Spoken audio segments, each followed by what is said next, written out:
할렐루야. 오늘도 우리 예수님이 우리의 왕이 되시고 우리의 주님이 되실 줄로 믿습니다. 이 시간 말씀을 받겠습니다. 이 복된 시간에 주시는 하나님의 말씀은 우리 계속해서 레위기 25장 23절에서 38절까지의 말씀입니다.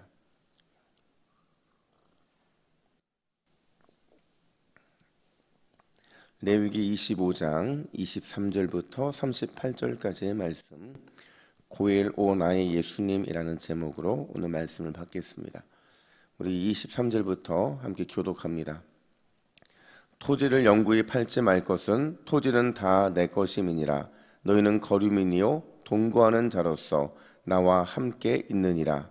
너희 기업의 온 땅에서 그 토지 무르기를 허락할지니 만일 내 형제가 가난하여 그의 기업 중에서 얼마를 팔았으면 그에게 가까운 기업 물을 자가 와서 그의 형제가 판 것을 물을 것이요 만일 그것을 물을 사람이 없고 자기가 부유하게 되어 물을 힘이 있으면 그 판 해를 계수하여 그 남은 값을 산자에게 주고 자기의 소유지로 돌릴 것이니라.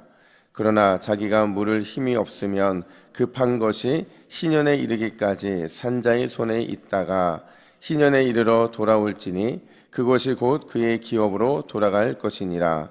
성벽 있는 성내의 가옥을 팔았으면 판지 만 1년 안에는 물을 수 있나니 곧 그 기한 안에 물으려니와 1년 안에 물으지 못하면 그 성 안의 가옥은 산자의 소유로 확장되어 되도록 영구히 그에게 속하고 희년이라도 돌려보내지 아니할 것이니라. 그러나 성벽이 둘리지 아니한 촌락의 가옥은 나라의 전토와 같이 물러주기도 할 것이요 희년에 돌려보내기도 할 것이니라. 레위 족속의 성읍 곧 그들의 소유의 성읍의 가옥은 레위 사람이 언제든지 물을 수 있으나 만일 레위 사람이 물으지 아니하면 그의 소유 성읍의 판 가옥은 희년에 돌려보낼지니 이는 레위 사람의 성읍의 가옥은 이스라엘 자손 중에서 받은 그들의 기업이 됨이니라. 그러나 그들의 성읍 주위에 있는 들판은 그들의 영원한 소유지니 팔지 못할지니라. 내 형제가 가난하게 되어 빈손으로 내 곁에 있든지 너는 그를 도와 거류민이나 동거인처럼 너와 함께 생활하게 하되 너는 그에게 이자를 받지 말고 내 하나님을 경외하며 내 형제로 너와 함께 생활하게 할 것인즉 너는 그에게 이자를 위하여 돈을 꾸어주지 말고 이익을 위하여 내 양식을 꾸어주지 말라. 나는 너희의 하나님이 되며 또 가나안 땅을 너희에게 주려고 애굽에서 너희를 인도하여 낸 너희의 하나님 여호와이니라. 아멘. 여러분 마태복음 18장에 보면 베드로가 예수님께 와서 이렇게 묻잖아요. 주님 도대체 몇 번까지 용서해야 합니까? 7번이면 충분하지 않습니까? 이게 마태복음 18장의 베드로의 질문이었거든요. 여러분 이 질문에 예수님이 뭐라고 대답하시냐면 우리 18장 22절 말씀을 우리 화면 보시고 같이 읽습니다. 시작. 예수께서 이르시되 내게 이르노니 7번뿐 아니라 7번을 70번까지라도 할지니라. 아멘. 여러분 예수님은 몇 번 용서해야 된다고 말씀하십니까? 490번 용서해야 된다 이렇게 말씀을 하세요. 여러분 도대체 왜 예수님은 490번을 말씀하신 걸까? 여러분 완전을 뜻하는 7이라는 숫자가 2번이나 사용이 됩니다. 그리고 10이라는 많다라는 또 숫자도 사용이 되고요. 거기다가 7 곱하기 70의 결과가 뭐예요? 490이라고 말하고 있어요. 여기서 49가 뭘 의미할까요, 여러분? 이 49가요, 그냥 나온 게 아니라 바로 희년에서 출발을 한 개념이라는 겁니다. 제가 목요일 새벽에 이렇게 말씀드렸어요.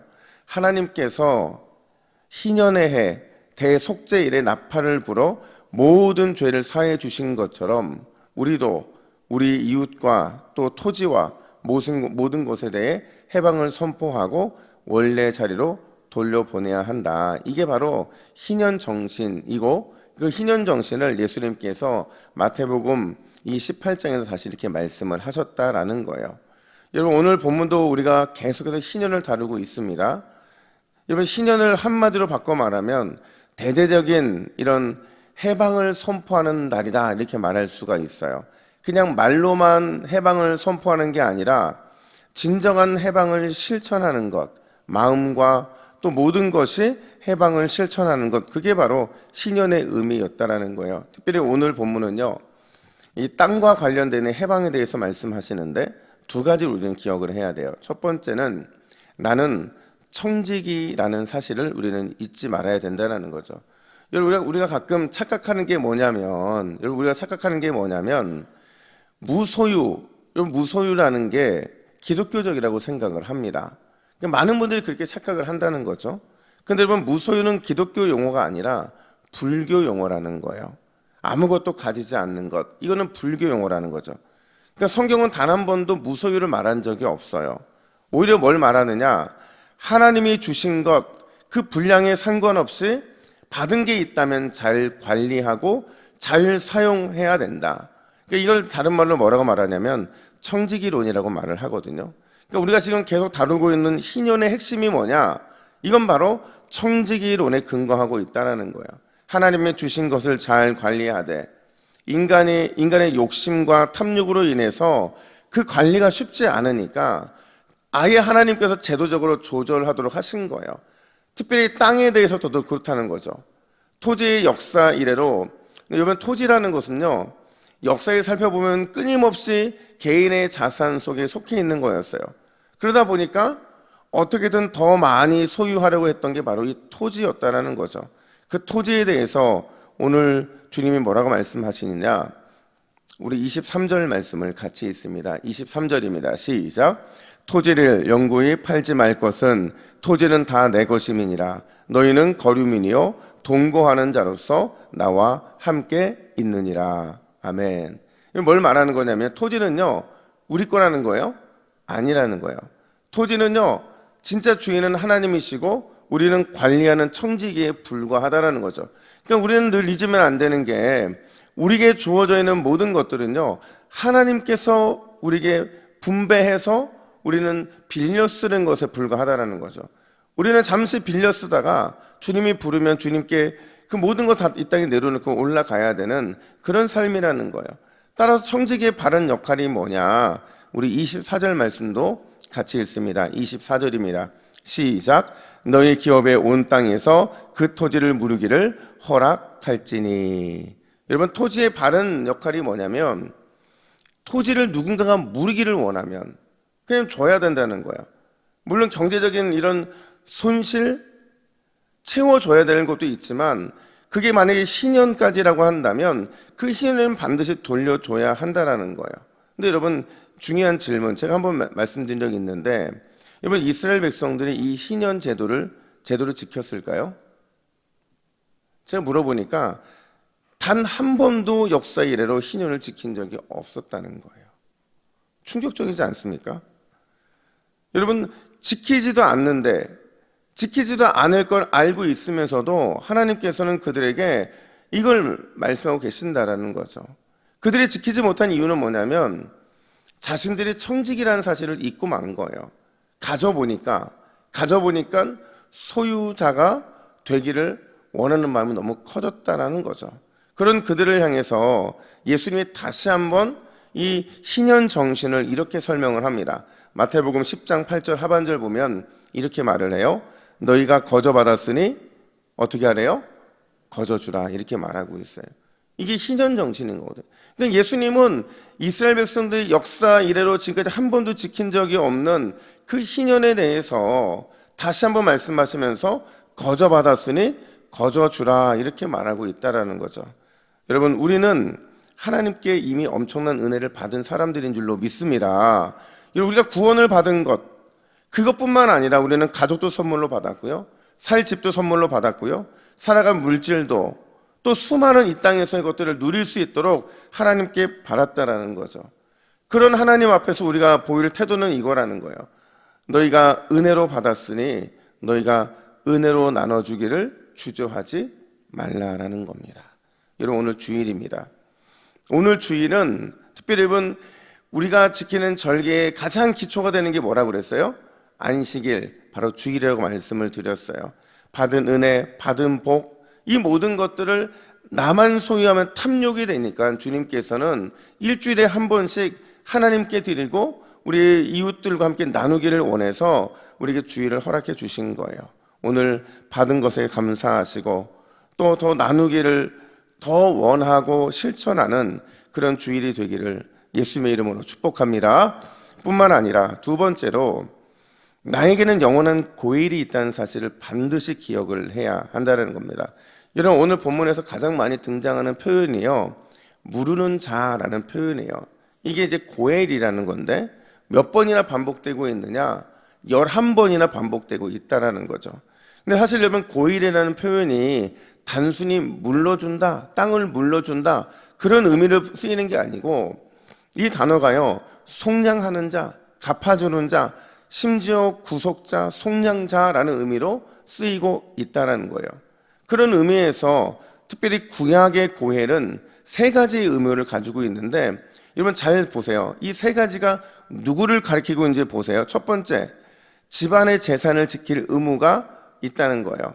그러니까 가족 중에서 빚 때문에 종이 되거나 토지가 다른 사람에게 팔리면 그 빚을 대신 갚아주고 신분을 회복시켜주는 일을 해야 한다는 거죠, 고일이. 또 두 번째로는 혈통을 이을 의무라는 거죠.